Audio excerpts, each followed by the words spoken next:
आप सभी को नमस्कार। और मेरे चैनल में आपका स्वागत है। आज से हम एक व्याख्यान माला शुरू कर रहे हैं जो हमारे जीवन के सभी विषयों से संबंधित है और जीवन के विभिन्न आयाम इसमें आएंगे। दैनिक जीवन से संबंधित भी, हमारे मानसिक जीवन से संबंधित भी और हमारे आध्यात्मिक जीवन से संबंधित, और जो भी विषय एक मानव के विकास में सहायक हैं, एक अच्छे मानव को बनाने में सहायक है, इस दुनिया को, प्रकृति को, आध्यात्म को जानने में सहायक है, वो सभी विषय हमारे इस व्याख्यानमाला में रहेंगे। और आपको वो पसंद आएंगे। आप जीवन के विभिन्न पहलुओं से, विभिन्न आयामों से परिचित हो सकेंगे और जीवन को भरपूर आनंद के साथ जी सकेंगे, ऐसा मेरा विश्वास है। तो आज हम शुरू कर रहे हैं। हमारा विषय है प्रकृति, यानी कि नेचर। तो पहले इसके शाब्दिक अर्थों में आते हैं। प्रकृति को नेचर भी कहते हैं। नेचर आपने एक और अर्थ में सुना होगा, स्वभाव। जैसे कहते हैं इस आदमी का तो यही नेचर है, यही स्वभाव है। ऐसे ही जो ये हमें चारों तरफ से घेरे हुए है, पूरा अस्तित्व, जो खालिस्तान है, स्पेस है, उसको आकाश कहते हैं। हवाएं हैं उसमें, पेड़ पौधे, जीव जंतु,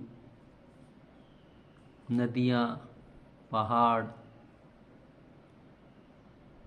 सर्दी गर्मी, पानी, भाप, रेडिएशन, खुशबू, दुर्गंध, विभिन्न आवाज़ें की सारी चीज़ें जो हमें चारों तरफ से घेरे हुए हैं, वो हम पे प्रभाव डालती हैं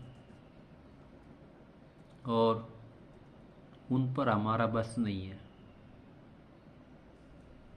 तो मानव इतिहास में हम जाते हैं तो मानव भी प्रकृति से ही आया है। एक विकास क्रम की श्रृंखला है, धीरे धीरे उसका विकास हुआ और आज जो वर्तमान में हम देखते हैं मानव को, इंसान को, वो ऐसे ही प्रकट नहीं हुआ है। उसका एक विकास क्रम है और धीरे धीरे वो आगे भी विकसित हो रहा है। कभी भी कोई चीज़ रुकती नहीं है, चलती ही रहती है और रोकना किसी के हाथ में भी नहीं है। तो ये जो प्रकृति है, इससे हम बहुत ज़्यादा प्रभावित होते हैं, चाहे हम उसका एहसास हो या ना हो, वो हमें हर तरीके से प्रभावित करती है। सबसे पहला तो आता है मौसम।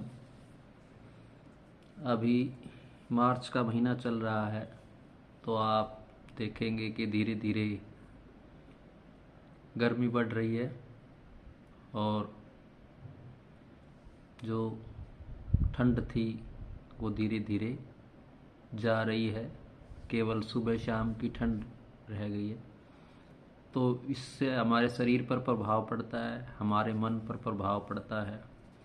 जैसे ठंड का मौसम था तो हम दुब के रहते थे रज़ाई में, गर्म कपड़ों में, और अब छुपे रहते थे, और अब हम बाहर खुलने लग गए हैं। हमें बाहर की चीज़ें अच्छी लगने लगी कि अंदर बैठने की ज़रूरत नहीं है, और धीरे धीरे अब गर्मी बढ़ेगी तो हम फिर अंदर आ जाएंगे। जो हमारे हीटर चलते थे कमरों में, अब वो की जगह एसी चलने लग जाएंगे, पंखे चलने लग जाएंगे। तो ये प्रभाव होगा। फिर गर्मी जब अपने पीक पे जाएगी मई जून के बाद, तो फिर उसमें उतार आता है, फिर बारिश का मौसम आ जाएगा, तो फिर हम उसका आनंद लेंगे। फिर खूब बारिश हो जाएगी, पानी पानी हो जाएगा, गर्मी हो जाएगी, काफ़ी हुमस होगी, ह्यूमिडिटी होगी। फिर मौसम बदलेगा, सूर्य की तपिश कम होगी, फिर धीरे धीरे ठंडी हवाएं चलने लगेंगी, और फिर धीरे धीरे शीत ऋतु आ जाएगी। ऐसे ही हर वर्ष हम अपने देश में विभिन्न ऋतुओं का आनंद लेते हैं या परेशानी झेलते हैं। आप जैसा कहना चाहे कह सकते हैं, वो तो होंगी, सीधा प्रभाव है। दूसरा, हम जिसमें सांस लेते हैं उस हवा का प्रभाव है। कितना प्रदूषण होता है, उस हवा से हमारे अंदर जाती है वो जीवनदायिनी ऑक्सीजन है, वही अगर हमारे अंदर जाके जो हमें जीवन देती है वो हमें बीमारी दे जाती है। ऐसे पानी है, पानी पानी ही जीवन है, जल ही जीवन है। आपने सुना होगा कि जल के बिना हमारे कोई क्रिया हो नहीं पाती। तो अगर वो भी दूषित हो जाता है वो भी हमें नुकसान करता है। तो हवा, पानी, धूप, ये सभी नेचर से हमें मिलता है। हमारा सारा भोजन भी हमें नेचर से मिलता है, चाहे वो अंडा, मांस, मछली हो, या फल, फ्रूट्स, मेवे, अनाज, दालें, सब्जियां, वो भी हमें नेचर से मिला है। शरीर भी हमें नेचर से मिला है, तो उससे तो हम प्रभावित होंगे ही। उससे प्रभावित हुए हम नहीं रह सकते। वो प्रभाव अच्छा भी हो सकता है, बुरा भी हो सकता है, लेकिन वो होगा ही। तो ये जो प्रकृति है, मानव का इससे सदा, मैं नकारात्मक रूप में नहीं कहूँगा, संघर्ष नहीं कहूँगा, लेकिन मानव ने अपने मन मस्तिष्क से, दिमाग से इस पे विजय पाने की कोशिश की है, इसको अपने अनुकूल करने की कोशिश की है, और बहुत हद तक किया भी है। आदि मानव गुफाओं में रहता था, जंगली जानवरों को मार के खाता था, कच्चा मांस खाता था, गर्मी सर्दी में रहता था। उसकी तुलना में जब हम आज तुलना करते हैं तो हम जानते हैं, हम घरों में रहते हैं, गर्मी के मौसम में हम एसी में रहते हैं, गाड़ियों में चलते हैं, धूल मिट्टी भी नहीं लगती, एक स्थान दूसरे स्थान पर कितनी आसान से पहुंच जाते हैं। खाना वर्ष भर का हम देखते हैं, गाँव में तो वर्ष भर का खाना हम एक ही बार में इकट्ठा करके रखते हैं, गेहूँ वगैरह रख लेते हैं, फल सब्जियाँ आती रहती हैं, सब कुछ सुलभ है हमारे पास। कपड़े गर्मी से बचने, सर्दी से बचने के लिए। तो कितनी आदमी ने प्रकृति, ये जो भी हमें आंखों से दिखाई देता है, दो ही चीज़ें हैं, मानव निर्मित और प्रकृति निर्मित। मानव ने एक तरह से प्रकृति के पैरेलल उसके समानांतर एक दूसरा संसार रच दिया है। आप देखो, ये घर, मकान, गाड़ियाँ, हवाई जहाज, ये बड़े बड़े बिल्डिंग्स, हॉस्पिटल्स, रोड, सुख सुविधाएं, ये सारी आदमी ने बनाई, किसी प्रकृति ने हमें नहीं दी है। ये आदमी के दिमाग की उपज है, उसकी मेहनत है, उसका संघर्ष की परिणाम है। और उसके साथ साथ नेचर भी है, पेड़ पौधे, पहाड़, हवा, पानी, नदियाँ, झरने, पशु पक्षी, ये किसी आदमी ने नहीं बनाए, प्रकृति ने बनाए। उनको भी रहने का मौका दिया अस्तित्व ने, प्रकृति ने, और इंसान को भी दिया। लेकिन इंसान ने अपने आप को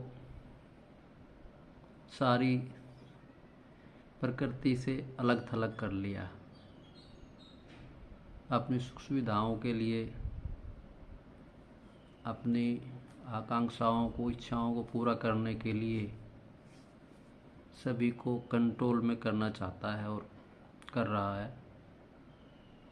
तो इसका परिणाम भी वो भुगत रहा है। मैं नहीं कहता कि जैसा प्रकृति में दिया वैसा ही रहे। जैसे जंगल में हम चले जाते हैं, वहाँ भी नेचर अपने फुल स्वभाव पे होता है, वहाँ भी कानून चलता है जंगल का। तो मैं नहीं चाहता कि आदमी भी वैसा ही रहे। आदमी सभ्य हुआ, उसने बहुत प्रकार की रूल, कानून, नियम बनाए रहने के लिए समाज में सभ्य समाज बनाया, जिसमें वो अच्छी तरह फल फूल सकता है, सभी को मौके मिलते हैं। बहुत चीज़ें पॉजिटिव है आदमी के जीवन में। मैं पूरी तरह नहीं नकारूँगा इस चीज़ को।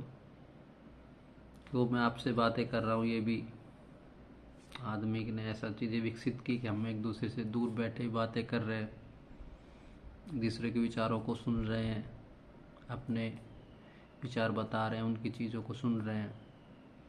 तो बहुत चीज़ें पॉजिटिव हैं, बहुत सी नेगेटिव भी हैं। एक शब्द आपने सुना होगा, सह अस्तित्व। तो जैसे हमें जीने का अधिकार है, ऐसे ही सभी जो भी प्रकृति में जीव जंतु, पेड़ पौधे, उनको भी जीने का अधिकार है। तो जब हम उनका अधिकार छीन के अपने अधिकारों को सुपीरियर मानते हैं, ऊंचा मानते हैं, फिर वही टकरावट शुरू होती है। प्रकृति में है एक नियम, जियो और जीने दो। तो जब हम इस चीज़ पे चलते हैं, जियो और जीने दो, तो हम खुद भी जीते हैं, दूसरों को भी जीने देते हैं। और यही हमारे इंसानों की दुनिया में भी है कि हम भी जिए, औरों को भी जीने का मौका दें, औरों को भी विकसित होने का मौका दें। हम भी खूब विकास करें, हमें किसी ने रोका नहीं, लेकिन हम दूसरों के बल पे अपना विकास ना करें। दूसरों से साधन छीन के, पैसा छीन के, चीज़ें छीन के, वस्तुएं छीन के इकट्ठी कर लें, और वो दूसरे उसके लिए संघर्ष करते रहे, परेशान होते रहें, और हम सोचे कि हम ही इस पे अधिकार रखते हैं, इनको कोई अधिकार नहीं है। जब ऐसी सोच कर अब इंसान कार्य करता है, तो दुख के बीज बो लेता है। तो अस्तित्व के साथ समानांतर सह अस्तित्व, साथ में अस्तित्व, प्रकृति का भी और इंसान का भी, और इंसान निर्मित जो भी सुख सुविधाएं, सामान, समृद्धियाँ जो भी है, वो सारे प्रकृति के साथ मिलकर सामंजस्य के साथ जब रहते हैं, तो प्रकृति भी हमें अपना सहयोग देती है, और हम भी प्रकृति को अपना सहयोग देते हैं, और जीवन अच्छा चलता है। तो आज का ये वीडियो छोटा सा इसी प्रकृति के बारे में था। अगले वीडियो में, अगले व्याख्यान माला में हम उसके प्रकृति के और आयामों पर चर्चा करेंगे। आज के लिए इतना ही। नमस्कार।